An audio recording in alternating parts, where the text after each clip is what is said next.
Hello hi नमस्कार। आज मस्तपैकी एक ब्रेकफास्ट रेसिपी तुमच्याबरोबर शेअर करते। खूप सुंदर आहे आणि अगदी झटपट 5-10 मिनिटात बनेल अशी आहे। त्याच्यामुळे व्हिडिओ स्किप न करता शेवटपर्यंत बघा। आज आपण पोह्याचे उत्ताप्पे बघणार आहोत। खूप सुंदर पटकन होतात आणि इतके टेस्टी लागतात ना। जरा काहीतरी असं वेगळं खायचं असेल आणि अशा पद्धतीने नेहमी कांदा पोहे खाण्यात कंटाळा येत असेल ना, तर अशा पद्धतीने पोह्याचे हे उत्ताप्पे बनवून बघा।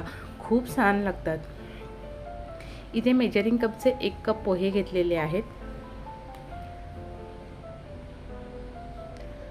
पोहे आपण स्वच्छपैकी अगदी धुवून घ्यायचं, त्याच्यातलं सगळं पांढरं पाणी काढून घ्यायचं आहे आणि आपण ते पूर्णपणे त्यातलं पाणी व्यवस्थित निथळून पोहे भिजवून घेतलेले आहेत। त्याच्यामध्ये आता अर्धा कप मी बारीक रवा टाकत आहे।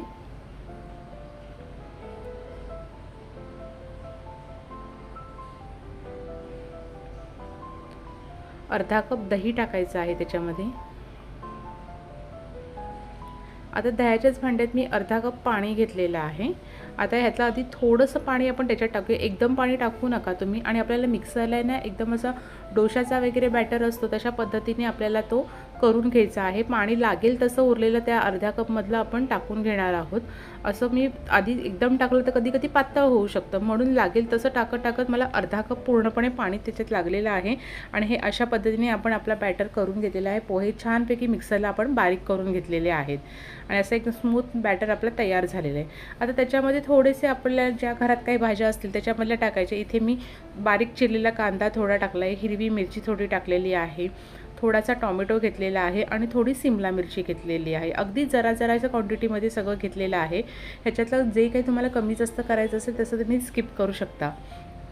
त्याच्यामध्ये आता थोडेसे मसाले बेसिक टाकून घेऊया। 1/4 टीस्पून धणा पावडर, 1/4 टीस्पून जिरा पावडर, चवीनुसार मीठ। जर तुम्हाला लाल तिखट म्हणजे तिखटचं प्रमाण जास्त पाहिजे असेल तर तुम्ही अजून त्याच्यामध्ये थोडंसं लाल तिखट टाकलं तरीसुद्धा चालू शकतं। पण इथे मला नव्याने त्याला द्यायचं होतं, त्या छोट्या असल्यामुळे त्यांना एवढं तिखट द्यायचं नव्हतं, कारण का ऑलरेडी हिरवी मिरची त्याच्यात टाकलेली होती आणि त्याचं तिखटाचं प्रमाण जरा जास्त होतं, म्हणून मी दुसरं काही त्याच्यामध्ये टाकलं नाही। थोडी कोथिंबीर बारीक टाकायची राहिली होती चिरून, ती टाकली आणि ते सगळं काही व्यवस्थित परत एकदा आपण मिक्स करूया। आणि आपल्याला ते रेस्ट करायला ठेवायचं वगैरे असा काहीही विषय नाही आहे। सगळं मिक्स करून झालं की लगेच आपण उत्तप्पे घालायला सुरुवात करू शकतो। फक्त एक आहे की हे उत्तप्पे गरम गरम खाल्लेत ना तर खूपच टेस्टी लागतील। आता एका छोट्या पॅनमध्ये मी थोडंसं तेल टाकून घेतलं। तेल पण आपल्याला जास्त लागत नाही, अगदी जरासंच लागतं ह्या उत्तप्प्याला। सगळीकडे ते पसरवून घेतलं। ते पॅन चांगला गरम पाहिजे आणि आपण आपले हे उत्तप्पे घालून घ्यायचे आहेत। अशा पद्धतीने घाला, एकदम पातळ असं पसरवू नका, कारण का कसं पोह्याचं प्रमाण असतं ना ते जरासं चिकटसर त्याला हे असतं, त्यामुळे एकदम असं टाकून पातळ करू नका। मग तुम्हाला काढताना तो उलटताना वगैरे चिकटू शकतो, म्हणून जरासं। आणि आपण उत्तप्पे करतो हे थोडेसे जाडसरच असतात, त्याच्यामुळे अगदी एकदम जाड पण नाही, पण बऱ्यापैकी असं आपण शिजवून घ्यायचं आहे। आता त्याच्यामध्ये मी एक साईडला थोडी कोथिंबीर टाकून घेतली अजून बारीक, आणि एक साईड पूर्णपणे त्याची छानपैकी अशी क्रिस्पी झाली, कारण का सारखा तो उलटायचा नाही आहे आपल्याला। एक साईड छानपैकी त्याची शिजवून झाली की मग तो पूर्ण उलटायचा। वरनं त्याला थोडासा ड्रायनेस येतो उत्तप्प्याला, वरनं जरा तो सुकला की मग तो उलटायचा, नाही तर ओला असेल तर म्हणजे अजून तो पूर्णपणे सुकायचा आहे, तो उलटला जाणार नाही। हे बघा पूर्णपणे तो ड्राय झालेला आहे, छानपैकी असा तो तयार झालेला आहे। एक बाजू त्याची मस्तपैकी क्रिस्पी अशी झालेली आहे आणि आपण त्याची दुसरी बाजू करून घेऊया।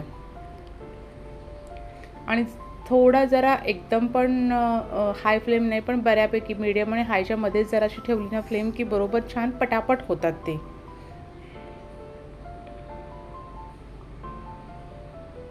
दुसरी बाजू पण छानपैकी आपली तयार झालेली आहे। हे बघा मस्तपैकी एकदम खरपूस अशी छान तयार झालेली आहे। इतकी टेस्टी लागतात ना, त्यामुळे नक्की ट्राय करा। आणि अशा पद्धतीने आपण सगळे उत्तप्पे बनवून घेतले आहेत। हे पोह्याचे उत्तप्पेची रेसिपी आवडली असेल ना तर मला कमेंट्स करून सांगा, आणि तुम्ही अशा पद्धतीने बनवल्यानंतर तुमची कशी बनते तीही मला कमेंट्स करून सांगा।